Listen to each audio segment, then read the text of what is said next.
فرماتے ہیں کہ اگر حضور کوئی معجزہ نہ بھی دکھاتے، نبی کریم علیہ السلام سے کوئی اعجاز لوگ نہ بھی دیکھتے، تو محبوب کا تو چہرہ ہی اس طرح کا تھا، لوگوں نے دیکھتے جانا تھا اور کلمہ پڑھتے جانا تھا۔ لیکن باوجود اس کے میرے رسول پاک کا اعجاز یہ ہے، کمال یہ ہے کہ حضور کبھی اشارہ کر دیں تو چاند 2 ٹکڑے ہو جائے، کبھی دعا مانگ دیں تو ڈوبا ہوا سورج واپس آ جائے، کبھی محبوب گزرنے لگیں تو پتھر آپ پر سلام پڑے، کبھی حضور پہاڑ پر چڑھ جائیں تو پہاڑ وجد میں آ کر جھومنے لگیں، محبوب کا کبھی نماز پڑھاتے ارادہ بن جائے تو اللہ تعالیٰ قبلے کا رخ ہی تبدیل فرما دے۔ کیا خوبصورت سوچ ہے اور کیا نظریہ دیتے ہیں بریلی کے امام۔ فرماتے ہیں اجابت کا جوڑا عنایت کا صحرا، دلہن بن کے نکلی دعائے محمد، اور اجابت نے جھک کر گلے سے لگایا بڑی ناز سے جب دعائے محمد۔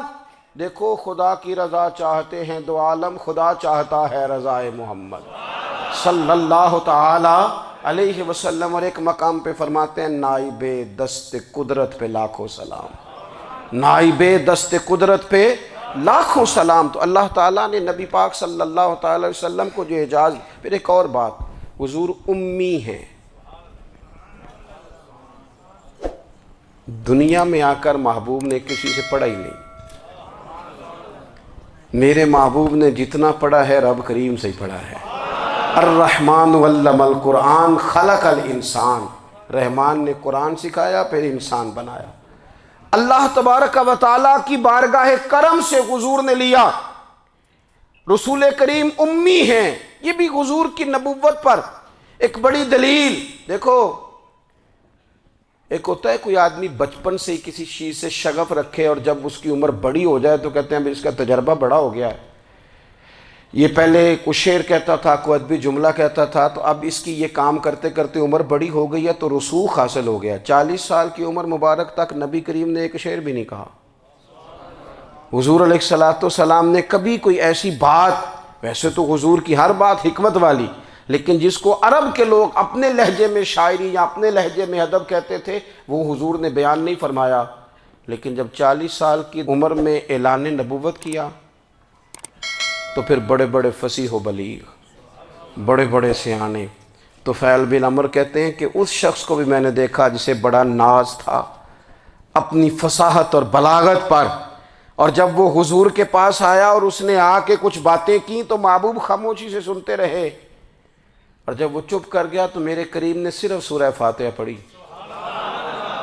کبھی اٹھتا تھا، کبھی بیٹھتا تھا، کبھی غور کرتا تھا، کبھی دائیں جاتا تھا، کبھی بائیں جاتا تھا، پھر کہنے لگا بتاؤ نا کلام کس کا ہے؟ فرمایا اس رب کا، اس رب کا، اس رب کا جس کا میں رسول بن کے آیا ہوں۔ نبی کریم صلی اللہ تعالی علیہ وسلم امی ہیں، لیکن حضور نے کائنات کے رازوں سے پردے ہٹا دیے، نبی کریم نے جینے کے سلیقے بتا دیے، حضور نے ہر شخص کو اس کے مقصد حیات سے آگاہ کر دیا۔ نبی کریم علیہ السلام نے وہ فلسفہ حیات بیان کیا کہ لوگوں کو صرف جینے میں ہی مزہ نہیں آیا، مرنے میں بھی مزہ آنے لگا۔ لوگ آگے بڑھ بڑھ کے جانیں پیش کرنے لگے، اپنی اولادیں قربان کر، جو فلسفیوں سے کھل نہ سکا اور نکتہ وروں سے حل نہ ہوا، وہ راز ایک طیبہ والے نے بتلا دیا چند اشاروں میں۔ محبوب کریم امی ہیں، لیکن حضور نے اس طرح دنیا کو سکھایا، اس طرح دنیا کو پڑھایا، اس طرح حضور نے علم کے چراغ اور دیپ روشن کیے کہ قیامت تک جسے روشنی ملے گی نا اسے صرف دروازہ مصطفیٰ سے ملے گی، اسے رسول کریم علیہ السلام کے در دولت سے ملے۔ کچھ لوگوں نے کہا کہ اپنے پاس سے آیات بنا کے لاتے ہیں، اپنے گھر میں بیٹھ کے دعوے کر لینا تو کوئی مشکل کام نہیں نہ ہوتا، سارے لوگ ہی کر لیتے ہیں۔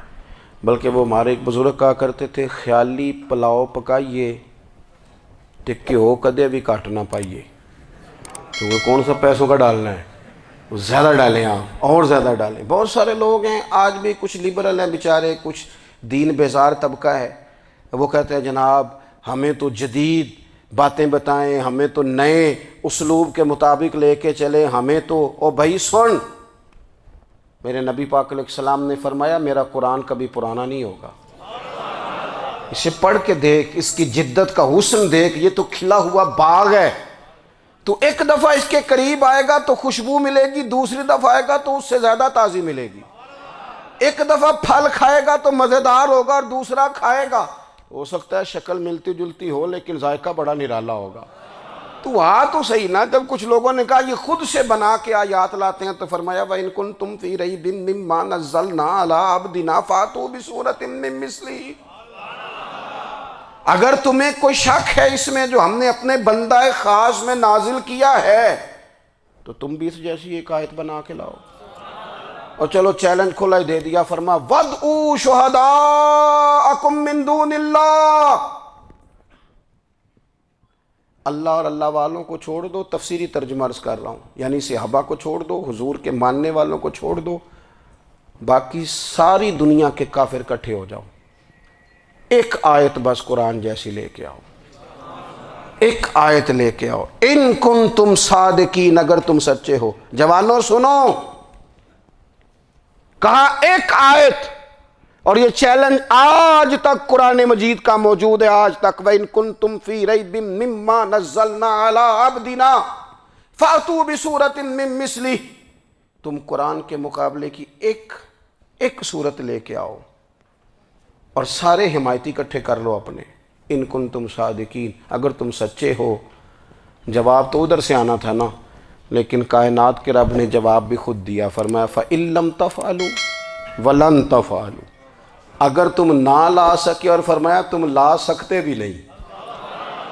اگر تم نہ لا سکے اور تم لا سکتے بھی، نہ خنجر اٹھے گا نہ تلوار تم سے، یہ بازو میرے آزمائے ہوئے ہیں.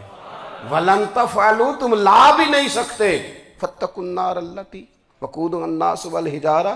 پھر اس آگ سے ڈر جاؤ جس کا ایندھن آدمی اور پتھر ہے. اُعِدَّتْ لِلْکَافِرِین، بنائی کافروں کے لیے، بنائی مومنوں کے لیے تو رب نے جنت بنائی ہے. اُعِدَّتْ لِلْکَافِرِین، یہ دوزخ اللہ نے کن کے لیے بنائی ہے؟ اُعِدَّتْ لِلْکَافِرِین کہتا ہے کافر کے لیے بنایا.